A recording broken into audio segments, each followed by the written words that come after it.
I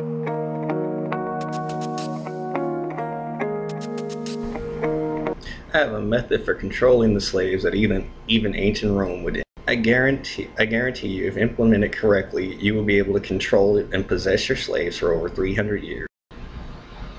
In my plan, I have taken the differences of the slaves and blown them up and making them bigger, and I've used fear and envy to intimidate them and make them fight amongst each other. The methods have worked on the plantation in the West Indies, and I'm sure they'll work in America.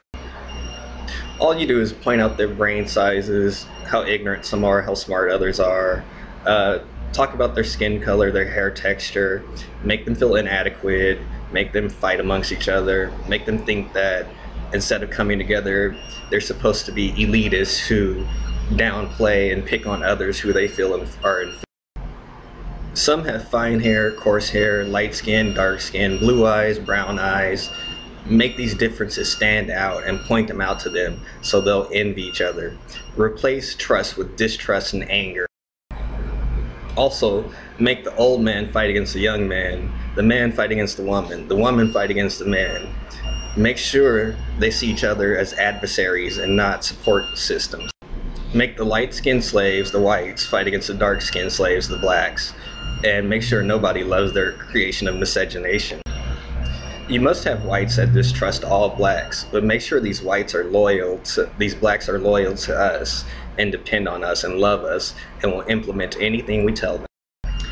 This will create chaos and economic jealousy in their communities and keep them from coming together, and we can take over. They are all dangerous. Keep the body but take the mind. Once you are able to possess their mind and fill it with chaos, you can control them. And with the black families, get control of that female. Once you get her, you can get her to disband and break up the whole family, bring the wealth over to ours, and then we can take over. Break the male offspring while they're young so they feel like they have no support system, no one to turn to, and they're just out there alone. Don't kill him. Put the fear of God into him. Torture him.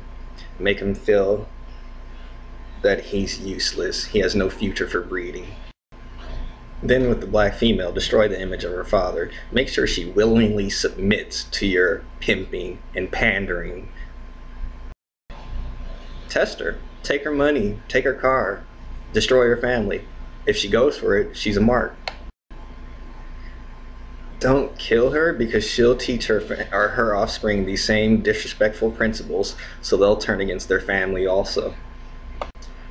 Cause her to move from her psychologically independent state to become dependent on you for love, religion, sex, and family.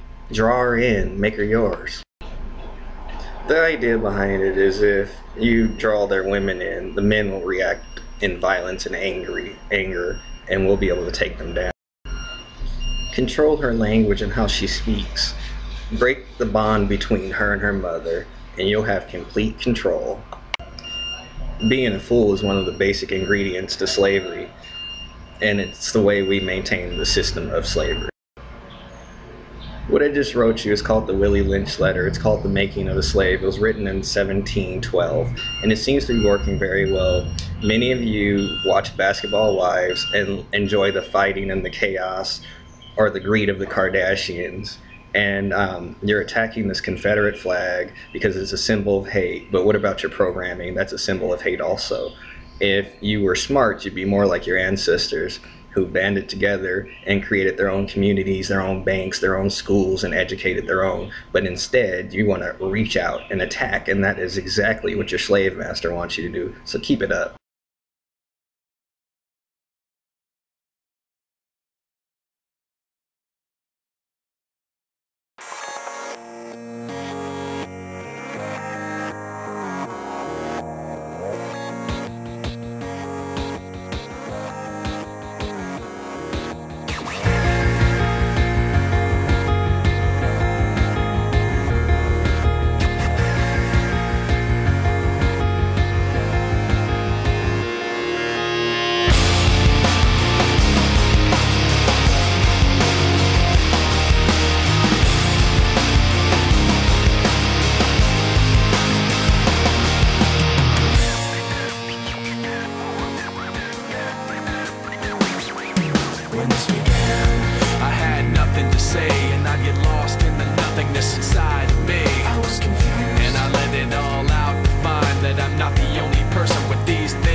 way I